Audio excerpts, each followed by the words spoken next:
inspired by real-life events. Narrator Nathan Cole woke up at 3:09 a.m. inside a dim corporate crisis room with emergency alerts flashing across multiple monitors and a security director saying, "Your credentials triggered a catastrophic trading anomaly that caused a $480 million market disruption." And in that instant, his entire world collapsed because just a few hours earlier, he was a quantitative risk systems engineer at a global hedge fund in Manhattan, responsible for monitoring algorithmic trading safeguards and preventing systemic failures. And now he was being treated as the central point of a financial catastrophe that shook multiple markets overnight. And the first shock wasn't fear. It was disbelief so intense, it felt unreal, because Nathan's entire career was built on precision, controlled simulations, and risk containment logic. But now that same system was blaming him for a collapse he had no memory of initiating. And within hours, his trading access was revoked. His personal accounts frozen under emergency financial containment protocols.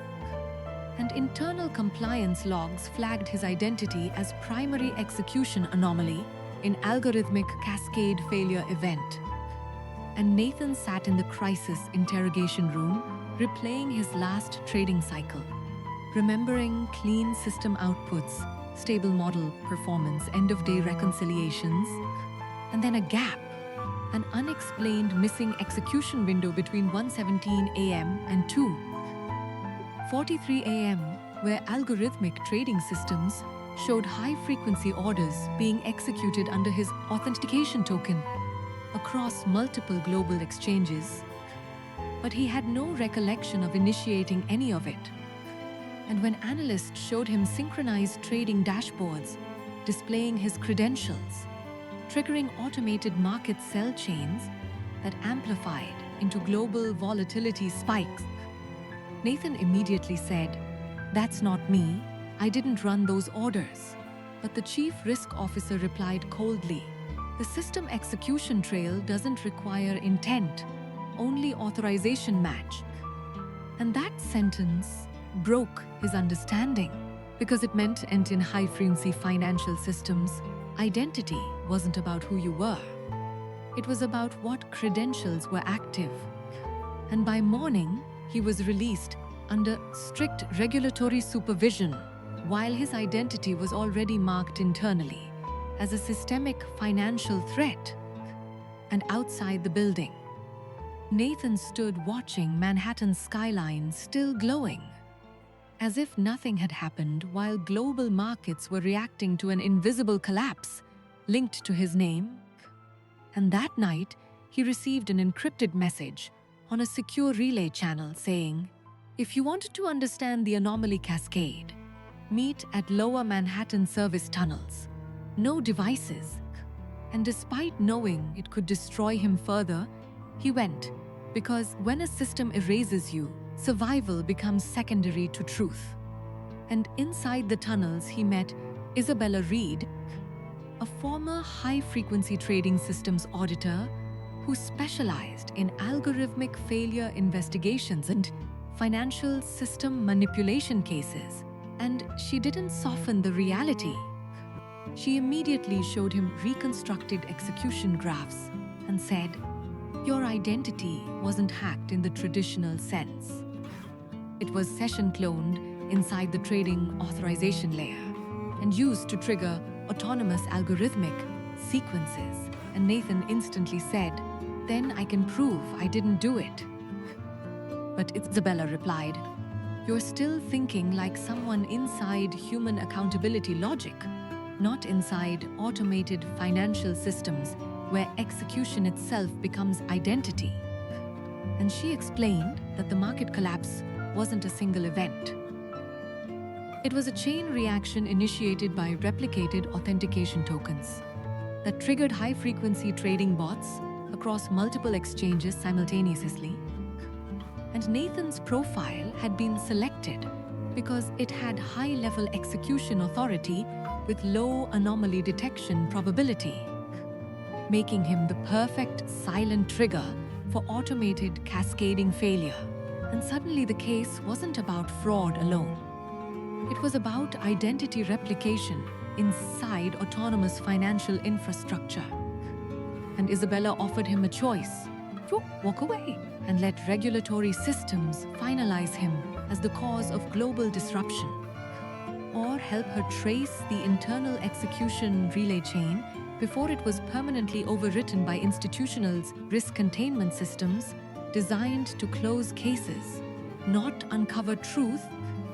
And Nathan stood in silence, listening to distant subway vibrations, thinking about his younger sister, whose college tuition depended on his income, thinking about years of disciplined work building systems designed to prevent exactly this kind of failure, and thinking about how quickly a lifetime of precision can be overwritten in a few hours of a corrupted execution logs. And finally he said, if my identity has already been used to trigger something I didn't do, then I have nothing left to protect except what actually happened. And that decision pulled him into a hidden layer of financial infrastructure where nothing remained stable. Because every execution log they analyzed was actively recalculating itself in real time. Every trace they followed kept redirecting, as if the trading system itself was responding to their investigation. And soon they discovered the anomaly wasn't external market manipulation, but internal privilege abuse involving a senior trading infrastructure architect who had been quietly rerouting authentication sessions through redundant execution nodes to mask a multi-layered algorithmic exploitation strategy. And Nathan's identity had been selected as the attribution anchor because it aligned perfectly with risk modeling systems used to assign liability quickly in financial emergencies. And one night, while analyzing live execution streams from an isolated trading simulation node, Nathan saw something that completely shattered his understanding. His credentials were actively executing real-time trades across global markets, while he was physically disconnected from all systems. And Isabella immediately said, "They're continuously simulating your identity across trading networks to preserve the cascade narrative." And Nathan realized he wasn't just being blamed after the collapse, he was being actively maintained as the cause, while the system continued operating around his false identity. And pressure escalated rapidly as anonymous warnings began appearing on secured channels, instructing him to stop investigating or face irreversible financial blacklisting across global institutions. And sleep disappeared completely, trust collapsed, and even silence felt like monitored volatility. And at one breaking point, Nathan whispered, "I thought financial systems were built on logic, but maybe they're built on controlled assumptions that can rewrite a person instantly." And Isabella replied, "Markets don't just move money, they move responsibility." And that realizations changed everything inside him, because he stopped trying to defend his innocence and started focusing only on exposing the mechanism.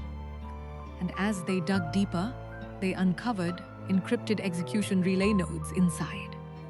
Trading infrastructure continuously generating synthetic order histories to distribute blame across multiple institutional identities.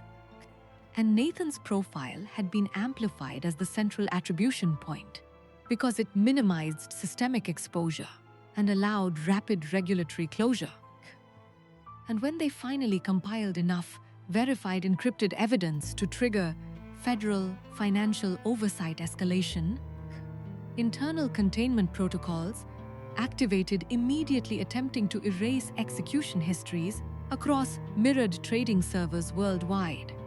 And Isabella said, "This is where most people are financially erased, and socially reclassified without recovery. And Nathan replied, "Then I'll be the exception the system can't mathematically absorb." And together they transmitted secured evidence chains to federal financial crime authorities while preserving decentralized encrypted backups across independent nodes. And within days, the investigation escalated into a global financial systems probe, exposing algorithmic identity replication abuse, internal trading infrastructure manipulation, and coordinated market distortion events hidden behind automated execution systems. And arrests followed across senior trading architecture teams. And when it was over, Nathan stood in front of the same skyline that once reflected his success, now realizing that the most dangerous truth about modern systems is not that they fail, but that they can assign failure to a single identity and make it look mathematically undeniable. And a week later, when he met Isabella for the last time overlooking the river between towering financial districts, she asked him, "What did this change in you?" And Nathan looked at the moving reflections of city lights and said, "It made me realize identity in systems is not who you are. It's what the system can temporarily assign to you." And she asked, "And what did you gain?"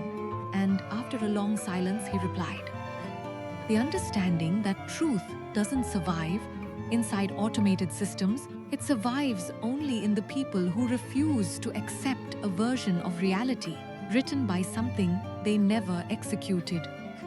And as he walked away, alone into the cold financial district night, he finally understood the deepest reality of his journey, that sometimes life doesn't destroy you directly. It quietly assigns you the collapse and waits to see if you accept the blame. But real survival begins the moment you refuse to let a system define your ending.